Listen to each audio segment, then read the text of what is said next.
అందరికీ వందనాలండి. మరి కార్యక్రమాన్ని ఏర్పాటు చేసిన కాంబాబు బ్రదర్ గారికి, అలాగే ఆ కార్యక్రమం కొరకు వెనకాతలోని పనిచేస్తున్న వారికి, మరి ఎంతో ఆసక్తితో వచ్చి చక్కగా వాక్యమును వినడానికి వచ్చిన మీ అందరికీ, దైవజనులకి, మరి ఈ మైక్ ద్వారా వింటున్న బయట ప్రజలకి అందరికీ నా హృదయపూర్వక వందనములు. మరి చిన్న ప్రార్థన చేసి ప్రారంభించుకుంటాం. కృపగల తండ్రి, దయగల నాయన, మీ ఘనమైన పరిశుద్ధమైన శ్రేష్టమైన నామములకు వందనములు తండ్రి. గడిచిన కాలం అంతా మీరు ఎక్కడ చోట్ల మమ్మల్ని భద్రపరిచి మమ్మల్ని పోషించి సంరక్షించి సజీవులుగా ఉంచారు నాయన. మీకు స్తుతులు స్తోత్రం తండ్రి. ఇదిగో నాయన, మరి మీ దాసులు తండ్రి, మరి ఏలియా గారు చక్కనైన వర్తమానం మాకు అందించి ఉన్నారు తండ్రి. అందుని బట్టి మీకు స్తుతులు దేవా. మరి ఇప్పుడు నేను మాట్లాడుతూ సిద్ధపడుతూ ఉంటుండగా నాయన, నా నోటికి పూర్వగా మీరే ఉండండి నాయన. నా నోటి నుంచి మాటను మీరే లభించమని వేడుకుంటూ ఈ ప్రార్థన మా ప్రభువును రక్షకుడైన యేసుక్రీస్తు పరిశుద్ధ నామమును బ్రతిమాలడికి వేడుకుంటున్నాం పరమ తండ్రి. ఆమేన్. అమ్మ బ్రదర్ గారు చాలా చక్కగా వినుట అనే టాపిక్ మీద చక్కగా చెప్పారు. మరి అంత గట్టిగా నేనైతే మాట్లాడలేనేమో. బ్రదర్ గారి వాయిస్ ఎక్సలెంట్, సూపర్. కొంచెం నేను కూడా దేవుడిని అడుగుతాను, నాకు కూడా గట్టిగా చెప్పే శక్తి నిమ్మది. అయితే మరి వినుట వలన విశ్వాసం కలుగును, అది క్రీస్తుని కూర్చిన మాట అయి ఉంటాం. మరి వినుట వలన విశ్వాసం కలుగుతుంది. బ్రదర్ చక్కగా నడిపించిన సహోదరులు ఒక మాట చెప్పేశారు, మనకు ముందే హింట్ ఇచ్చేసారు. వింటాం కానీ అది చదవాల్సిన అవసరం ఉంది అని. మరి చదవాలి కదా. ఒకసారి మార్కు సువార్త 4:24 తీయాలి.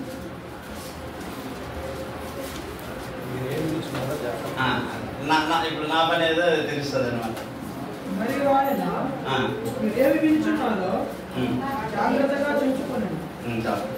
ఇప్పుడు విన్నాం, బ్రదర్ గారు చెప్పిన మాటలు విన్నాం చక్కగా. ఇప్పుడు వినిన తర్వాత నెక్స్ట్ కార్యక్రమం ఏంటి? జాగ్రత్తగా చూసుకోవాలి అని ఉంది. అంటే మీరు పొరపాటున జాగ్రత్తగా చూసుకోవాలంటే ఎలా చూసుకొని ఉండిపోగలరు, దాని అర్థం అది మాత్రం కాదు. జాగ్రత్తగా చూడాలంటే బ్రదర్ గారు చెప్పారు జాగ్రత్తగా నేను చూస్తానని కాదు. దాని అర్థం ఏంటంటే జాగ్రత్తగా చదువుకోవాలి. చదివితే కదా మనకు అర్థం అవుతుంది.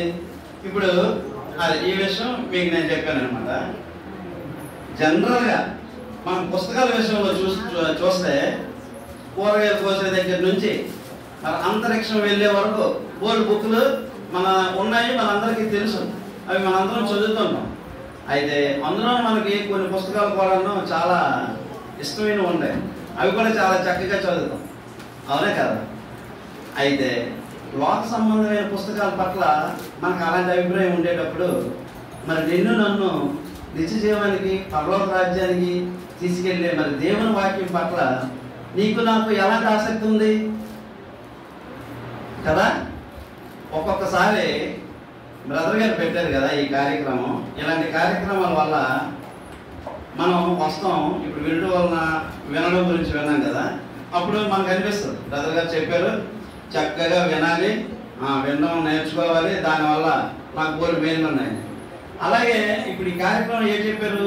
చదువుట, వాక్యము చదువుట అనే ప్రసంగం ఇప్పుడు నేను చేస్తాను ఇప్పుడు. అయితే ఒక్కొక్కసారి మనం ఇలాంటి ప్రోగ్రాంలోని కొన్ని నిర్ణయాలు తీసుకుంటాం. ఈ రోజు నుంచి నేను వాక్యం చదువుతాను, చక్కగా చదివి బైబిల్ని పూర్తి చేస్తాను అని అనుకుంటాం. ఎప్పటి వరకు ఇది బలంగా పనిచేస్తుంది మెట్లు దిగినంత వరకే, లేదా ఇంటికి వెళ్ళినంత వరకే. మనం మహా అయితే ఒక 4 రోజులు. కానీ మనం ఆదికాండం నుంచి ప్రారంభిస్తే మళ్ళీ ఒకవేళ బ్రదర్ ఇలాంటి కార్యక్రమం వచ్చే సంవత్సరం పెట్టాడు అనుకున్నాం, మళ్ళీ మనం ఆదికాండం దగ్గర ఉన్నారే బ్రదర్ అప్పుడు చెప్పారు చదవమని, ఇప్పుడు వరకు నేను ఇంకా ఆదికాండం దగ్గర ఉన్నాను అని ఇది ఉండదు. కానీ అది చదివే విధానం కాదు. ఒకసారి మనం బైబిల్లో చూసేటప్పుడు అసలు సాధారణమైన ఆజ్ఞలు, ప్రత్యేకమైన ఆజ్ఞలు ఉంటాయి. ఉదాహరణకి మనం ప్రభురాత్రి భోజన కార్యక్రమము ఆదివారం అనేసరికమ్మా అది మనం మానుతామా? ఎప్పుడైనా మానకూడదు కూడా. ఒకవేళ మానితే పాపం ఉండదు. వీళ్ళు అది ప్రత్యేకమైన ఆజ్ఞ. మరి సాధారణమైన ఆజ్ఞలు ఉంటే చేసి చేయడం కొంచెం ఫీల్గా ఉంటాం, కానీ ప్రత్యేకమైన ఆజ్ఞ అయితే ఆదివారం చక్కగా అటెండ్ అవుతాము, రొట్టె విరిచే కార్యక్రమంలో పాల్గొంటాం. ఒకవేళ మిస్ అయితే సాయంకాలం ఎక్కడ ఆరాధన ఉందో కూడా వెతుక్కుంటాం. అమ్మ అక్కడికి వెళ్ళి రొట్టె విరవాలి. మనకు అది వాక్యం కూడా తెలుసు. అపోస్తలుల కార్యం 27వ వచనం ఉంటుంది, ఆదివారం రొట్టె విరుచుకు కూడినప్పుడు ఉంటుంది కదా, అది మనందరికీ తెలుసు. మరి బైబిల్ చదవడం ఇప్పుడు మనకు అర్థమైంది ఒక మాట, అది ప్రత్యేకమైన ఆజ్ఞ. బైబిల్ చదవడం విషయంలో అసలు ప్రత్యేకమైన ఆజ్ఞ ఏమైనా ఉందా వాక్యంలో, బైబిల్లో? అది అసలు రెగ్యులర్గా చదవాలని ఉందా, లేకపోతే అప్పుడప్పుడు చదవాలని ఉంటుందా? లేదా మనం ఆదివారం ప్రసంగానికి ఆరాధనకి వెళ్తాం కదా, బోధకులు బోధిస్తారు, అప్పుడు మనం చూసేస్తే సరిపోతా? అసలు ఏంటి అనేది మనం చూసేటప్పుడు కొంతమంది అయితే మాత్రము రెగ్యులర్గా బైబిల్ చదివిన వాళ్ళు ఉంటారు, కొంతమంది అప్పుడప్పుడు చదువుతారు, కొంతమంది అయితే అసలు చదవరు. ఒకవేళ దేవుని కృప ఆయన పెట్టిన ఈ కార్యక్రమం ద్వారా ఎవరైనా ఒకవేళ చదవకపోయినా ఉంటే ఈ వైపు నుంచి ప్రారంభిస్తారని నేను అనుకుంటున్నాను. ఓకేనమ్మా?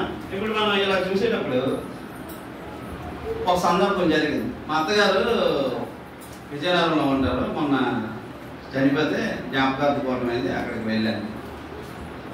వెళ్ళేటప్పుడు జ్ఞాపకార్థ కూటంలో మా అత్తగారి గురించి ఒక్కొక్కరు చెప్తారు కదా, ఈమె ఇలాగా అలాగా చాలా చక్కగా ఉంటారు, చాలా చక్కగా ఇచ్చేస్తారు. అలాగే చెప్పేటప్పుడు ఒక మాట చాలా చక్కగా వినబడింది ఏంటంటే, ఆవిడంట బైబిల్ చదవడం ఎప్పుడు వదలలేదండి. అసలు ఎప్పుడు చూసినా బైబిల్ చదువుతూనే ఉంటుంది. ఆవిడంటే ఎన్నోసార్లు బైబిల్ పూర్తి చేస్తారండి. మరి మనం వాక్యం పట్ల ఎలా ఉన్నాం? ఇలాంటివి మనం వినేటప్పుడు మనకి చాలా ఒక్కోసారి అనిపిస్తుంది, మనం వాక్యం అసలు చదువుతున్నామా, చదివి ఎక్కడ వరకు చదివాం, అసలు ఎలా వదిలేసాం అనేది ఎలా. అసలు మనం బైబిల్ చదవడం పట్ల చాలా సీరియస్గా ఉండాలి, చాలా సీరియస్గా ఉండాలి. ఒకసారి మనం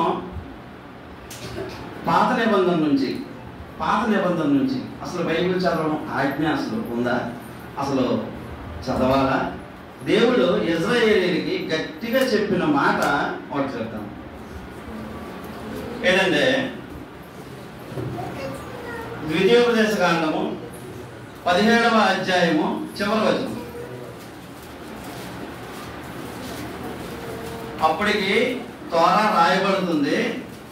తోరా అంటే తెలుసు కదమ్మా, ఆది కాండము, నిర్గమాకాండము, లేవి కాండము, సంఖ్యాకాండము, ద్వితీయోపదేశ కాండం, ఈ 5 కలిగితే తోరా అంటారు. ఇది గ్రంథస్థం జరుగుతూ ఉంది.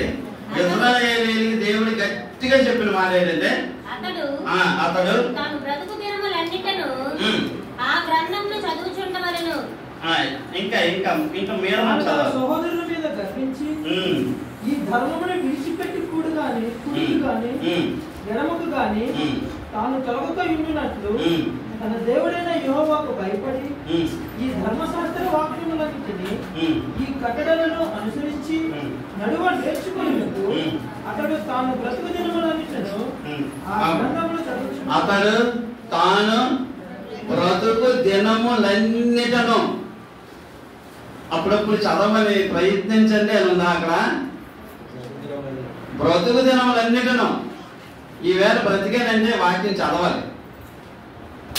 తాను బ్రతుకు దినములన్నిటను వాక్యం చదవాలి. ఇది రెగ్యులర్ ప్రాసెస్, ఇది కంటిన్యూగా జరిగే ప్రాసెస్. ఇది చూద్దామనండి. అప్పుడప్పుడు చదవని అయితే అస్సలు కాదు, ఇది ఎవ్రీడే జరగాలి. ఎలా చెప్తున్నాడంట? తాను బ్రతుకు చదవమని తాను బ్రతుకు దినములన్నిటను ఆ గ్రంథమును చదువుచుండవలెను. తాను చదువుచుండవలెను. ప్రభురాత్రి భోజనం అది మనం ఆజ్ఞగా చూస్తున్నాం కదా. మరి ఇప్పుడు తాను బ్రతుకు దినములన్నిటను అనేసరికి అది ఆజ్ఞగా కనిపిస్తుందా లేదమ్మా? తాను బ్రతుకు దినములన్నిటినూ వాక్యం చదువుచుండాలి. మరి ఏ విషయాలు బట్టి మనం వాక్యం చదవడం వదిలేస్తుంటాం? రాదు చెప్పారు, సాతానుడు మనకి గర్జించే సింహం వల్లే పక్కన ఉంటాడు. అలాగా చిన్న చిన్న అవసరాలకి పూర్వం వాక్యాన్ని పక్కన పెట్టేసి మనం ఆత్మ సంబంధమైనది వదిలేసి భౌతిక సంబంధమైన దాని పట్ల పరుగులు పెడుతున్న పరిస్థితిలో ఉంటాం. మరి అలా చూసేటప్పుడు అసలు వాక్యం చదివేటప్పుడు ఫస్ట్ రెగ్యులర్గా మనం అలాగా మొదటి నుంచి ప్రారంభించి చదువుకోని వెళ్ళిపోవాలి. అర్థమైనా అవ్వకపోయినా సరే ముందు చదవాలి. చదివితే తర్వాత ధ్యానించడం అని మెడిటేట్ అంటాం. అప్పుడు మనకి అర్థం అవుతుంది. ఇక్కడ చదివాను కదా, అక్కడ అది ఉంది, ఇది మనం కలుపుకోవచ్చు, అది మనకి అలాగ అర్థం అవుతుంది. కానీ మీరు నేను చేయవలసింది ఏంటంటే చదవాలి. తాను బ్రతుకు దినములన్నిటినూ చదవాలి. ఇప్పుడు అలా చూసేటప్పుడు ఇంకొక ఆజ్ఞగా చూద్దాం. ఇంకో మాట కూడా ఉంది. ద్వితీయోపదేశకాండము 6వ అధ్యాయము 4వ వచనం. యూదులు సమాజ మందిరంలోనికి వెళ్ళేటప్పుడు పలుకుతారు మాట్లాడు. ఇశ్రాయేలు వినుము, అద్వితీయుడగు యెహోవా నీ పూర్ణ హృదయముతోను, నీ పూర్ణ ఆత్మతోను, నీ పూర్ణ శక్తితోను నీ దేవుడైన యెహోవాను ప్రేమింపవలెను. నీకు ఆజ్ఞాపించు ఈ మాటలు నీ హృదయంలో ఉండవలెను. నీ హృదయంలో ఉండాలంటే ఏం చెయ్యాలి? చదవాలి. చదివితేనే దేవుని మాటలు హృదయంలో ఉంటాయి. వింటే కూడా మంచిదే. బట్ ఏంటంటే విన్న మాట ఒక్కొక్కసారి వదిలేసే పరిస్థితిలో ఉన్నాం. కానీ ఏం చేయాలి? ఆ మాటలు ఏవైతే ఉన్నాయో అవి చక్కగా నువ్వు చదివి హృదయంలో పెట్టుకోవాలి. నెక్స్ట్ అమ్మా అంతా కంటిన్యూ చేయండి. నీ కుమారులకు వాటిని అభ్యసింపజేసి నీ ఎంట కూర్చుంటున్నప్పుడును త్రోవను నడుచునప్పుడును పండుకొనినప్పుడును లేచినప్పుడును వాటిని గూర్చి మరి ఎలా ఉంది ఇది? ఎల్లప్పుడు ఇంకా కిందన సూచనగా వాటిని నీ చేతికి కొట్టుకొనవలెను. అవి నీ కన్నుల నడుమ బాసికము వలె ఉండవలెను. మరి ఎలా ఉందమ్మా ఇది? వాక్యము అప్పుడప్పుడు అక్కడక్కడ ఎప్పుడూ చదివే పరిస్థితి కాదు, ఎల్లప్పుడూ చదివే పరిస్థితే కదమ్మా. ఎప్పుడు కూర్చుంటేటప్పుడు, లేచేటప్పుడు, వెళ్ళేటప్పుడు తల్లిదండ్రులు ఏం చేయాలి?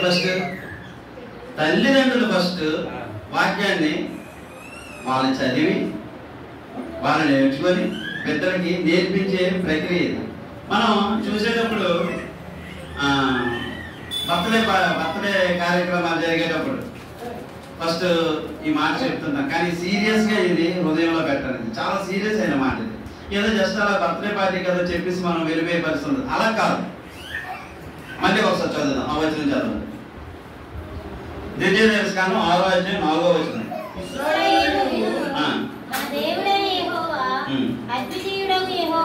అద్వితీయుడగు యెహోవా నీ పూర్ణ హృదయముతోను, నీ పూర్ణ ఆత్మతోను, నీ పూర్ణ శక్తితోను నీ దేవుడైన యెహోవాను ప్రేమింపవలెను. నేడు నేను నీకు ఆజ్ఞాపించు ఈ మాటలు నీ హృదయములో ఉండవలెను.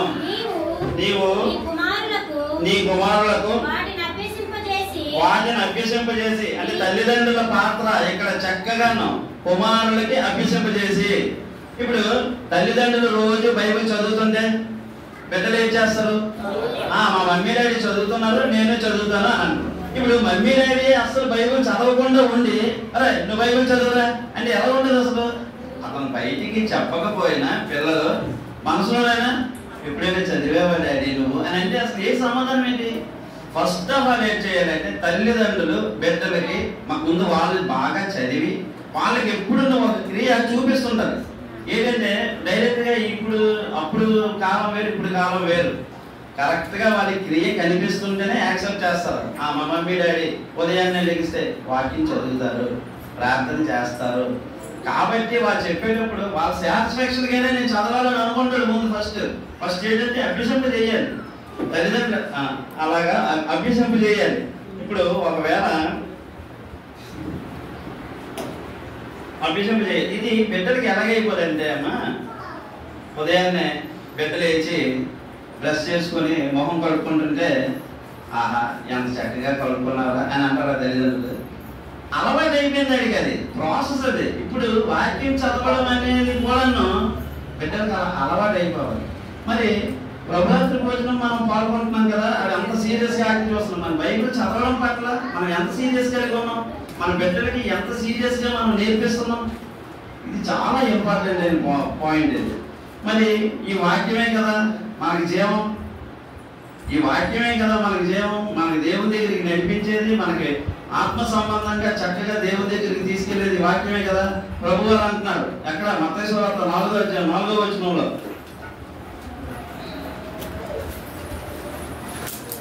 మత్తయి సువార్త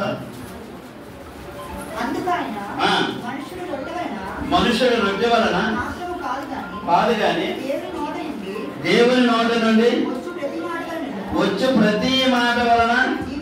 మరి మన జీవితం అనుకుందమ్మా, ఎంతసేపు ఏంటంటే అమ్మ మొబైల్ ఆపుతున్నాను.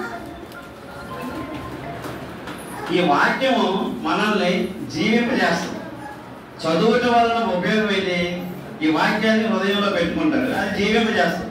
కానీ మనం దేనికి ప్రాధాన్యత ఇస్తాం? ఒకసారి ఆలోచిద్దాం. మనం దేనికి ప్రాధాన్యత ఇస్తాం? ఉదాహరణకి భోజనం మధ్యాహ్నం చేస్తాం, రాత్రి తినం కదా మనం, చెప్పండి. మరి ఉదయం బైబిల్ చదువుతాం, మధ్యాహ్నం బైబిల్ చదువుతాం, రాత్రి చదవం కదా, అంటే మనకు స్పందన రాదు. ఆహారము పెట్టి ఈ శరీరాన్ని మనం ఎలా పోషించుకుంటున్నామో, మన ఆత్మ సంబంధంగా ఆత్మకి బలం కావాలంటే, ఆత్మకి జీవం కావాలంటే దానికి ఆహారం ఉండాలి కదా. దేవుని వాక్యం అనే ఆహారం ఎప్పుడు అలాగా వేస్తూనే ఉండాలి. అంటే పిల్లలు కానీ మనం కానీ, పిల్లలకే కాదు మనం కూడా ఇప్పుడు బైబిల్ చదువుతూనే ఉండాలి. అలా చూసేటప్పుడు అలా చూసు ఇప్పుడు భోజనం అంటే ఈ శరీరం మనకి కష్టపడి డబ్బులు తెచ్చి పెడుతుంది కాబట్టి దీని మీద ఎక్కువ ఫోకస్ పెడుతుంది. ఆత్మ కదా లోపల బైబిల్ చదవకపోతే ఏముంది, ఏమైపోతుంది, ఎలాంటి పరిస్థితుల్లో ఎలాంటి ఆలోచనలు కలిగి మనిషి ఉంటాడు. కానీ మరి ఆత్మ సంబంధంగా ఎదగకపోతే మన పరిస్థితి ఏంటంటే అర్థంలో పడిపోతాము. మరి ఆత్మ సంబంధంగా ఎదగకపోతే దేవుని దగ్గరికి తీసుకెళ్లేది ఏంటి? ఈ వాక్యమే. ఈ వాక్యము మనం ఎల్లవేళలా చదువుతూ హృదయంలో పెట్టుకోవాలి. అలా చూసేటప్పుడు అలంకరణ మీద చాలా ఎక్కువ ఇంట్రెస్ట్ ఉంటుంది. ఈ మధ్యన స్త్రీలకే కాదు పురుషులకు కూడా అలంకరణ మీద చాలా ఇంట్రెస్ట్ అయిపోయింది. అందులో చూసుకుంటే ఒక అడుగు మాత్రం స్త్రీలే ఉంటారు. ఈ అలంకరణ చూసేటప్పుడు చక్కగా ఈవినింగ్ వచ్చేటప్పుడు లేకపోతే ఇంకేదైనా బైబిల్ చదవాలని తీస్తారు, నిజం, అది వాస్తవమే. కానీ టీవీలోనూ ఒక యాప్ ఏదో గుర్తొచ్చేటప్పుడు తర్వాత చదువుతానండి, అది పక్కన పెట్టే పరిస్థితి. కానీ అలంకరణ ఎలా ఉండాలంటే అది అక్షయమైన అలంకరణగా ఉండాలి, ఆత్మ సంబంధమైన అలంకరణగా ఉండాలి. చూసేటప్పుడు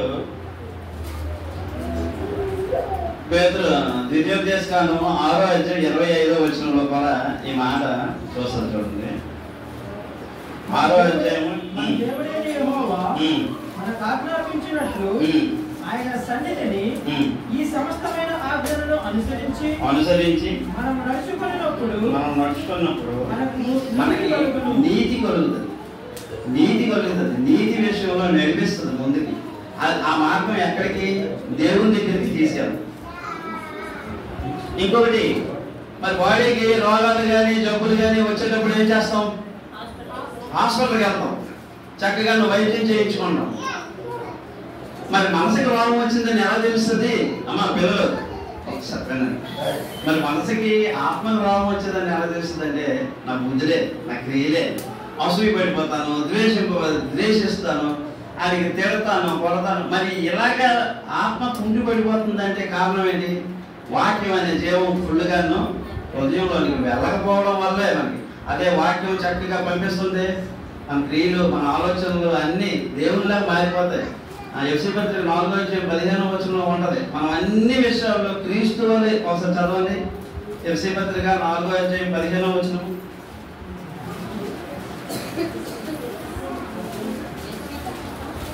ఎఫ్సీ పత్రిక 4వ అధ్యాయము 15వ వచనం.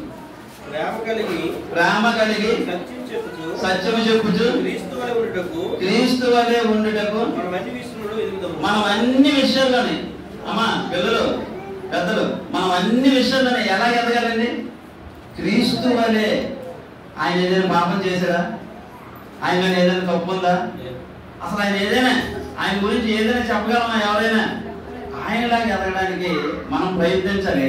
ఆ ప్రయత్నం వాక్యం చదవడం, అప్పుడు మనం ఆయనలాగా నడిచే స్థితికి మనకి పట్టుకెళ్తాం. ఇప్పుడు అలా చూసేటప్పుడు ఇంకా ఉంది.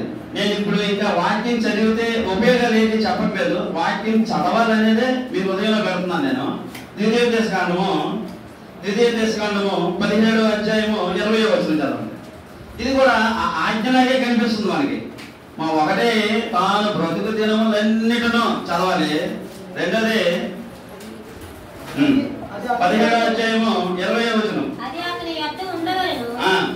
తన రాజ్యమందు తానును తన కుమారులను ఇశ్రాయేలు మధ్యను దీర్ఘాయుష్మంతులగుటకై తాను తన సహోదరుల మీద గర్వించి ఈ ధర్మశాస్త్రమును విడిచిపెట్టి కుడికి గాని ఎడమకు గాని తాను తలకక ఉండునట్లు తన దేవుడైన యెహోవాకు భయపడి ఈ ఇప్పుడు ఈ వాక్యం చదివితే కుడికి కానీ ఎడమకి కానీ తొలుగుతాడు మనిషి? ఛాన్స్ లేదు. వాక్యం చదివితే పాపం చెయ్యం. వాక్యం చదివామనుకోండి, మన ఫ్రెండ్స్ లేకపోతే మన ఇరుగు పొరుగు వారు మనకి పాపం చేసేట్టుగా ప్రేరేపించినా సరే మనం చెయ్యం. ఎందుకంటే మనకి భయం వేసేస్తుంటుంది, దిగులు పడుతుంటుంది. వాక్యంలో ఎలా ఉంది కదా, నేను పాపం చేయకూడదు కదా. వాక్యం చదివితే మనకి అది తక్కువ గుర్తు చేస్తుంటది. ఉదాహరణకి యేసేపు గారు మనకు తెలుసు కదా. యేసేపు గారు ఎలాంటి పరిస్థితుల్లో ఉన్నారు? ఆయనకున్న అవసరతను బట్టి ఖచ్చితంగా ఇంకెవరైనా సరే తప్పు చేస్తారు కూడా. ఆయన ఐగుప్తులో బానిసగా ఉన్నాడు.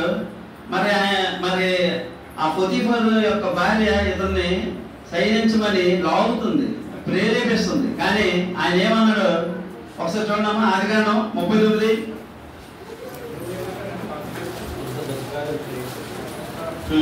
చదవండి. 39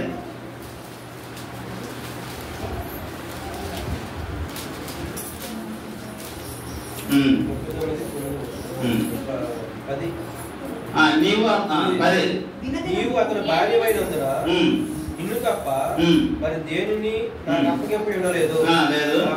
కాబట్టి నేనెట్లు ఎంత ఘోరమైన దుష్కార్యం చేసి దేవుని విరోధంగా పాపం పడుతుందని. అసలు ఎవరి విరోధంగా పాపం చేస్తానంటున్నారు? అసలు పాపం చేసేటప్పుడు ఎవరు ఎదురుగా ఉన్నారంటున్నారు? ఇప్పుడు పాపం చేసేటప్పుడు మనకు దేవుడు ఎదురుగా వస్తారా? వాక్యమే మనకి నిన్ను నన్ను గద్దిస్తుంది. నువ్వు చేస్తున్న తప్పు, ఇది నువ్వు చేయకూడదు. వాక్యం చెప్తుంది. అవునా కదమ్మా? అబద్ధం ఆడకూడదు, వ్యభిచారం చేయకూడదు. ఒకవేళ వాళ్ళ తలం వచ్చేటప్పుడు మనకి ఏంటి గుర్తొస్తుంది? మత్తయి 5వ అధ్యాయం వెంటనే గుర్తొచ్చేది మనకి. అవునా కదా? అసలు వ్యభిచారం చేయడమే తప్పు, కానీ ప్రభు వారు ఏం చెప్తారు? మోహం చూపే చూడతాను. అంటే ఈవేళ యవనస్తులు కానీ లేకపోతే పెద్దవాళ్ళు అందరూ ఈ మొబైల్స్ వచ్చిన తర్వాత వాళ్ళ ఆలోచనల్ని మార్పించేస్తుంది కదమ్మా, మార్పించేస్తుంది. అలాంటప్పుడు మనందరం యవనస్తులైన అందరూ ఎక్కడికి వెళ్ళాలంటే వాక్యం దగ్గరికి రావాలి, వాక్యం చదవాలి. చదివితే ఏటవుతుంది? పాపం చేయడానికి జడుస్తామన్నమాట. వాక్యం చదివితే అది నిన్ను నన్ను పర్వకానికి తీసుకెళ్తాడు, పాపంలోనికి నరకంలోనికి తీసుకెళ్తాడు. అలా చూసేప్పుడు ఇంకా ఆజ్ఞగా కనిపిస్తుంది ఒకటి. ఇప్పటివరకు 3 చెప్పాను. తాను బ్రతుకు దినములన్నిటిను. రెండోది తల్లిదండ్రులు పిల్లలకి ఎల్లప్పుడు కూర్చుండేటప్పుడు, లేచేటప్పుడు, నిలబడేటప్పుడు. అలాగే వాక్యం చదివితే మనకి ఏంటి ఉపయోగం అనేది చెప్పాను. అంటే కుడికి కానీ ఎడమకి కానీ ఇంకా చూసేటప్పుడు 17వ అధ్యాయము ద్వితీయోపదేశకాండము 18వ వచనం అక్కడే అందులోనే 17వ అధ్యాయము 18వ వచనం. మరియు అతడు రాజ్య సింహాసనమందు ఆసీనుడైన తరువాత లేవీయులైన యాజకుల స్వాధీనంలో ఉన్న గ్రంథమును చూచి ఆ ధర్మశాస్త్రమునకు ఒక ప్రతిని తన కొరకు రాసుకోవలెను. ఎవరు రాసుకోవాలట? ఒక ప్రతిని. మళ్ళీ చదవాలి బాగా. చదవండి. రాజ్య సింహాసనమందు ఆసీనుడైన తర్వాత, రాజ్య సింహాసనమందు ఆసీనుడైన తర్వాత ఎవరు? రాజు. లేవీయులైన యాజకుల స్వాధీనములో ఉన్న గ్రంథమును చూచి ఆ ధర్మశాస్త్రమునకు ఆ ధర్మశాస్త్రమునకు ఒక ప్రతిని తన కొరకు రాసుకొనవలెను. అది దేని గురించి రాయాలి? తన కొరకు రాజు ఏంటంటే అక్కడ ఇజ్రాయేల్కి దేవుడు చెప్తున్న మాట ఏంటంటే, ఇజ్రాయేలీలారా మీరు రాజుని ఏర్పరచుకున్న తర్వాత, రాజుని ఏర్పరచుకుంటే లేవీయుల దగ్గర ఉన్న ఆ ప్రతిని తన కొరకు ఏం చేయాలట? బాగా గిఫ్ట్ గా కట్టేసి పెట్టులో పెట్టేయాలి కదండి. తన కొరకు రాసుకున్న ఒక ప్రతిని తలగా కింద పెట్టి పడుకోవాలి కదమ్మా. అలాగే కదా వాడతాం మరి గ్రంథాన్ని బాగా గిఫ్ట్ ప్యాక్ చేసి బీరువాలో పెట్టేయాలి. అలా కాదు, అతను ఎందుకు తన కొరకు ఒక ప్రతిని రాస్తారంటే రాజు కూడా చదవాలి. ఆజ్ఞ ఉందా రాజు కూడా చదవమని? రాజు కూడా చదవాలి. చదివితే ఏం చేస్తాడు? చక్కగా వారికి పరిపాలన చేస్తాడు. ఎలాంటి సందర్భంగా వాళ్ళకి చెప్తాను చూడండి. మొదటిసారి 2వ సమూయేలు గ్రంథంలోని చెప్తాను ఏమవుతుందంటే, మందసం అభినవ్ దగ్గర ఉండిపోతే దావీదు 30,000 మందిని సూర్యుల్ని ఏర్పాటు చేసి చక్కగా మందసాన్ని తేడానికి మేళాలతోని తాళాలతోని యెరూషలేముకి తీసుకెళ్ళడానికి చాలా చక్కగా చేసేటప్పుడు అప్పుడు మనకు ఆ సంగతి అంతా తెలుసు. ఎవరో వచ్చా ఎడ్లు తాలూకా కాళ్ళు స్లిప్ అయ్యేటప్పుడు వచ్చా ఇలా పడతారు, పట్టగానే చనిపోతారు. దావీదు అనుకుంటారు, ఇన్ని సంవత్సరాల తర్వాత ఆరాధనను పునరుద్ధరించడానికి ఇంత ప్రవర్తన కార్యక్రమం నేను చేస్తున్నానే, ఇలాగైపోయింది ఏంటి, ఇతను ఎక్కడ చనిపోయాడు అని బాగా ఆలోచించి ఉభయదేవుల దగ్గర ఎక్కడ జరిగింది? నాకు కళ్ళ దగ్గర జరిగింది. ఉభయదేవుల దగ్గర 3 నెలలు ఉంచేశారు. అప్పుడు ఏదైంది? రాజు దగ్గర ఒక ప్రతి ఉంటారని చెప్పాను కదా, రాజు దగ్గర ప్రతి ఉంటారు కదా. 2వ దినవృత్తాంతాలు చూడండి. 2వ దినవృత్తాంతాలు 15వ అధ్యాయము 11వ వచనం. పిల్లలనే గాని పెద్దలే గాని పురుషులే గాని స్త్రీలే గాని ఇశ్రాయేలీయుల దేవుడైన యెహోవా యొక్క క్షమించండి, సారీ మొదటి దినవృత్తాంతం 2 అన్నాను కదా. మొదటి దినవృత్తాంతాలు 15వ అధ్యాయము 13వ వచనం. ఇంతకు ముందు ఇది ఇశ్రాయేలీయుల దేవుడైన యెహోవా మందసమును మోయబీయుండుట చేతను మనము మన దేవుడైన యెహోవా యొద్ద విధిని బట్టి విధండి ధర్మశాస్త్రం విధిని బట్టి విచారణ చేయకుండా శాతను చదవలేదు. ఆయన మనలో నాశనము కలుగు చేసను. అప్పుడు దావీదు అప్పుడు ఆయనకు అర్థమైంది, ఈ విధిని బట్టి ఈ ధర్మశాస్త్రం మనం చదవలేదు, అందులోని మందసాన్ని ఎలా తీసుకెళ్లాలో ఒక ప్రాసెస్ ఉంది. అక్కడ మనకి కింద అయితే ఆ ప్రాసెస్ ఉంది. అప్పుడు లేవీలు ఏం చేయాలి, ఇంకోళ్ళు ఏం చేయాలి, దాన్ని ఎలాగా కర్రలు పెట్టి పోయాలి, ఈ ప్రాసెస్ అంతా ఉంది. ఇది ఎలా తెలిసిందమ్మా ఒకసారి చెప్పండి. చదివేరు. ఇప్పుడు చదవడం వల్ల ఎంత ఉపయోగం ఉంటుంది? దావీదు గారికి ఎలా తెలిసింది? చదివేరు. అంటే రాజు చదవాలా సిస్టర్ గారు? రాజుకి ఏం అవసరం అమ్మా? పెద్ద పరిపాలన చేస్తాడు కదా, కింద అందరూ ఉంటారు కదా, రాజు కూడా చదవాలి. అంటే ఇంట్లోన డాడీ ఉంటాడు, చదవక్కర్లేదు. అమ్మ ఉంటారు, చదవక్కర్లేదు. పిల్లలు మాత్రమే చదవాలి. అవుతా? అవును. తల్లిదండ్రులు చదవాలి, పిల్లలకు కూడా చదివించాలి. ఎప్పుడు చదివించాలి? ప్రతి విషయంలోనే చదవాలి. వాళ్ళ గురించి మనకు తెలుసు. అటు ఇటు తిరుగుతుంటారు, అక్కడికి వెళ్తుంటారు. వాళ్ళ ఆలోచనలు మారిపోకుండా ఉండాలంటే ఏ అధ్యాయాలు చదివించాలో మీకు తెలుసు, బాగా చదివించాలి అనమాట. అంటే ఈ ప్రాసెస్ అనేది ఎప్పుడు వదలకూడదు, చదవడం అనేది. అయితే మీరు అనొచ్చు ఒక మాట, అసలు వాక్యం చదవమని ఆజ్ఞ ఉంది అని అంటున్నారు, రైటేని ఉంది, ఇప్పుడు చూపించారు. పాత నిబంధనలోనే మీరు చూపించారు కదా, కొత్త నిబంధనలు ఉంటాయి కదా, మేము చదువుతాం. మనకు తెలివి ఎక్కువ కదమ్మా, మనం కొత్త నిబంధన ఫాలో అవ్వాలి కదా అని అంటాం కదా. 1వ తిమోతి 4:13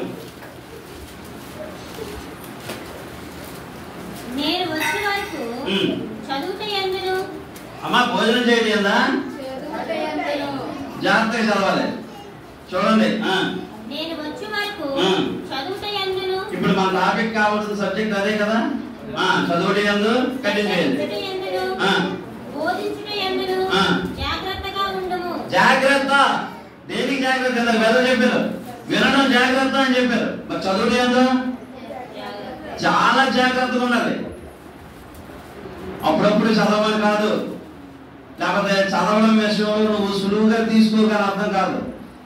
పౌలు గారు చెప్తున్నారు తిమోతి గారికి, యవనస్తుడైన తిమోతి చదువుట యందు జాగ్రత్త. మరి తిమోతి గారి పాత్ర ఎంత ఉందో బైబిల్లో మన అందరికీ తెలుసు కదమ్మా పిల్లలు. మరి ఆయనకే చెప్తున్న జాగ్రత్త అని. మరి మనం చదువుట యందు చాలా జాగ్రత్తగా ఉండాలి. ఎందుకు ఉండాలంటే ఈ వాక్యం ఎలాంటి వాక్యం ఇది? ఇర్మీయా గ్రంథం 29, 23, 29 చూస్తే మనకు తెలుస్తుంది. శుద్ధి వంటిది. మనం అది చదివేస్తే టైం ఏంటి? శుద్ధి వంటిది ఏమంటామా?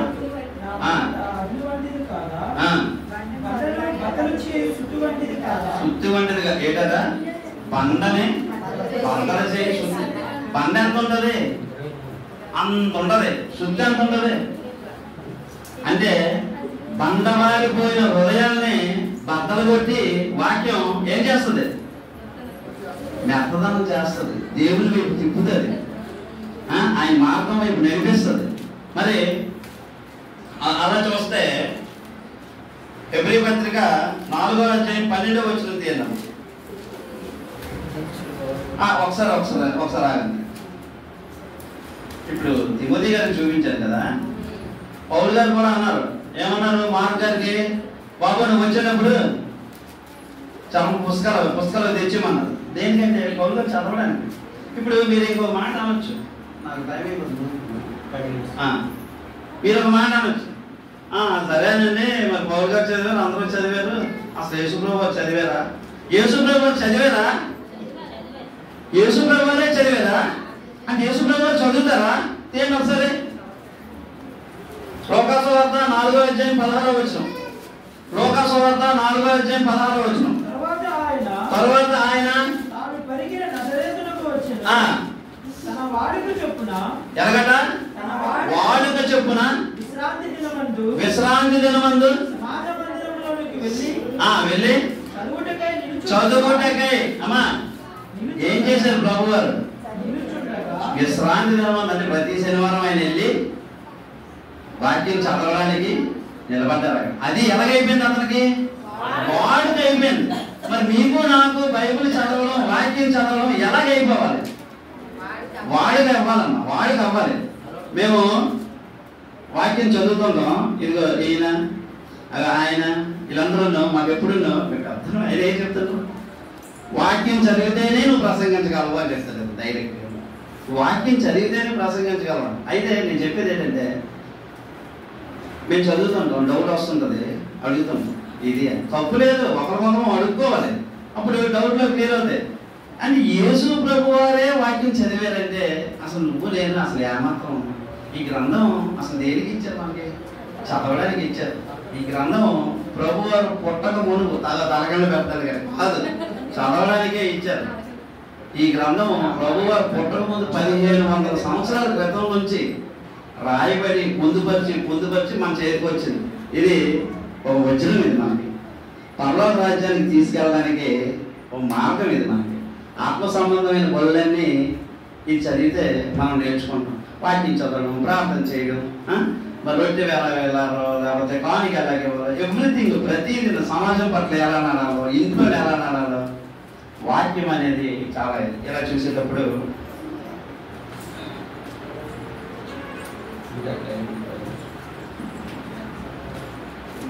వాడికి చెప్పున ఆయనకి అలవాటైంది.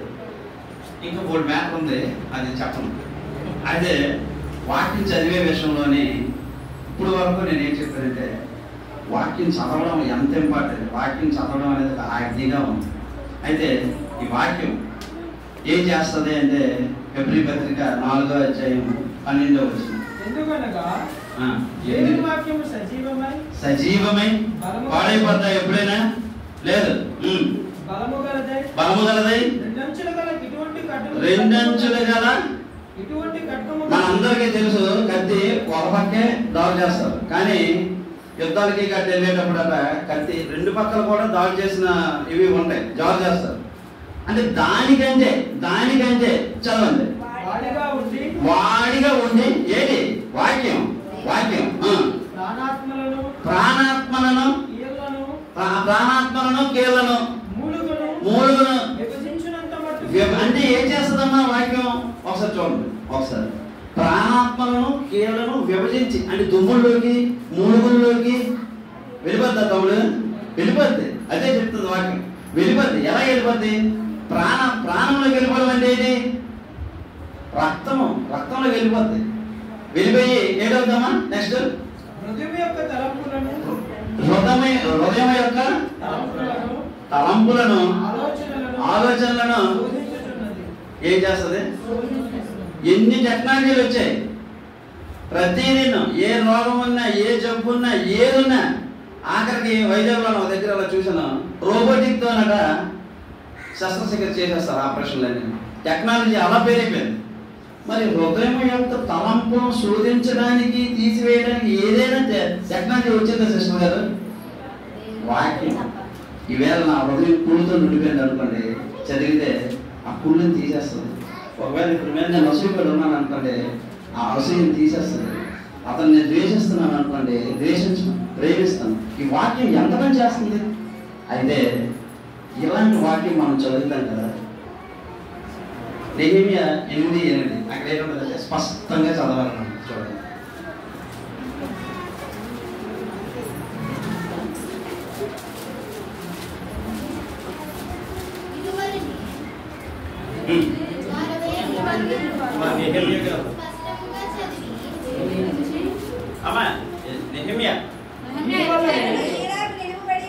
అదేనా స్పష్టంగా ఉండదు చూడండి.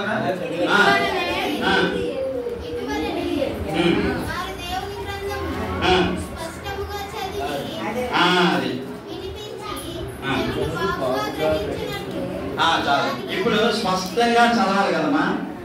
నేను వాక్యం చదువు అందరూ కొంచెం ఒక్క నిమిషం అయిపోయింది. నేను వాక్యం స్పష్టంగా చదువుతున్నాను.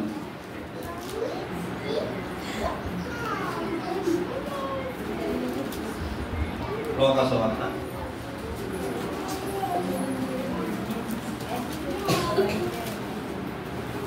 2వ అధ్యాయం నేను చదువుతాను.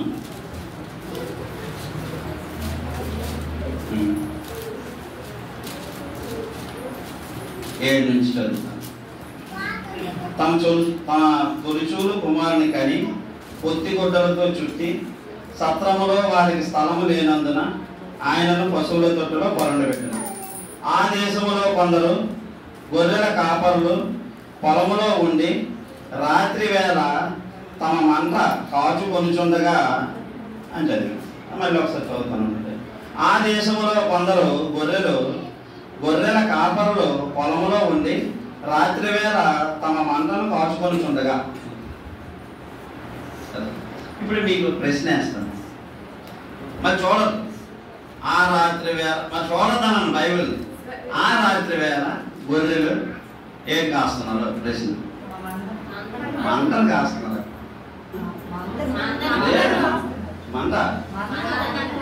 మంద పక్క అయినా మరి ఇంత స్పష్టంగా చదవమంటే చాలా మంది మనకి పండుగలు వస్తాయి కదా, అప్పుడే ఏమంటారంటే లేదు బ్రదరు అది కరెక్టే, అది కావాలంటే చలికాలము అక్కడ గొర్రెలు కాపాడు మంట కాస్తున్నారు కావాలంటే చూడండి అని అన్నారు. మా మదరాలు ఇంటికి వెళ్ళాను ఒకసారి. వెళ్ళేటప్పుడు ఆ సెట్ట దేశం బ్రదర్ మనం పండగ ఇది అవుతుంది కదా, చేసేటప్పుడు అమ్మ అసలు ఏంటిది కొంచెం చెప్పంటే మా మరదలు చక్కగా ఇది తీసి బాగారు ఇదిగోటి మంట కాస్తుంది కదా అనేసి 3-4 సార్లు చదివేసింది సిస్టర్. 3-4 సార్లు. నేను అందుకే స్పష్టంగా కోరిని రాసుకున్నాను. నేను ఇది స్పష్టంగా ఎలా చదువుతుందంటే మంట అని చదువుతుంది. ఫిక్స్ అయిపోయి నేనేం చెప్తున్నానంటే రైట్. అమ్మ మీ పేరేం పేరు? ఆశ. బాగా చెప్పారు. ఎప్పుడైనా వాక్యం చదివేటప్పుడు ముందు మనం ఫిక్స్ అయిపోకూడదు. ఏమని అక్కడ మంటని ఇంకా ఆ మీద కూడా ఉంటుంది. సత్రములో స్థలము లేనందున పొత్తి గుడ్డలతో చుట్టి ఎక్కడికి తెచ్చారు? కానీ మనం ఏంటి సెట్ చేస్తాము? పశువులు పాకేస్తాం. అందులోనే పుట్టారన్న. అంటే కొంచెం మనం మినిమం మనం చదువుకున్నాం కదా, అది చూసి చక్కగా అర్థం చేసుకొని ఆ సెట్ చేస్తే బాగుంటుందేమో అనిపిస్తుంది. అక్కడ ఇప్పుడు క్రైస్తవులైన మనకి ఏంటి ఆజ్ఞ? వాక్య ప్రకారం నడవాలి కదా. దానికి ఒకటి పెట్టకూడదు, ఒకటి తీయకూడదు. ఎందుకంటే ఈ గ్రంథం ఎవరిది? దేవుడిది. దీని గ్రంథకర్త ఎవరు? దేవుడు. ఇది మనుషుని ఊహను బట్టి ఆ ఇష్టాన్ని బట్టి రాశారా? ఇదే కాదు, పరిశుద్ధాత్మ ప్రేరణతో రాసిన గ్రంథమే. అయితే ఇప్పుడు నేను ఎందుకు చెప్తున్నానండి ఈ మాట స్పష్టంగా అంటే, నేనేదో బ్రెయిన్లో పెట్టుకొని అది అక్కడ ఫిక్స్ చేసేయడం కాదు కదమ్మా. ఇంకొకటి, నాకు ఇంకా టైం ఉంది 5 నిమిషాలు. ఇంకోటి ఏంటంటే, మనం బైబిల్ చదివేటప్పుడు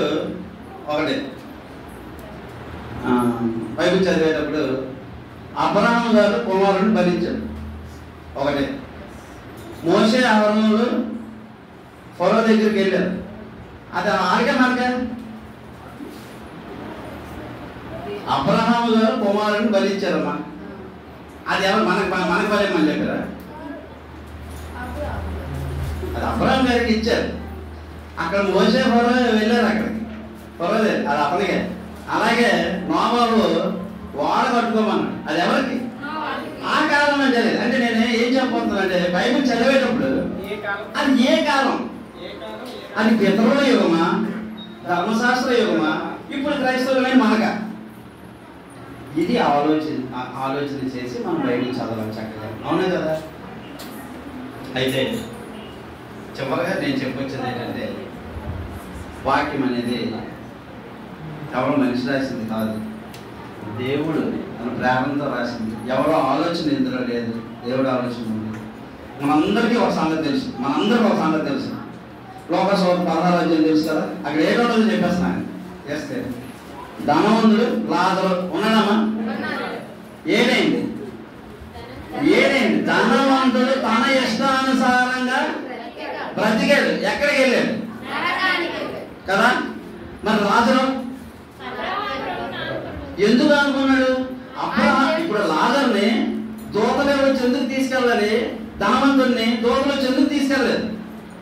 దేవుడు ఇష్ట ప్రకారంగా జీవించాడు. అది ఇందులో ఉంది.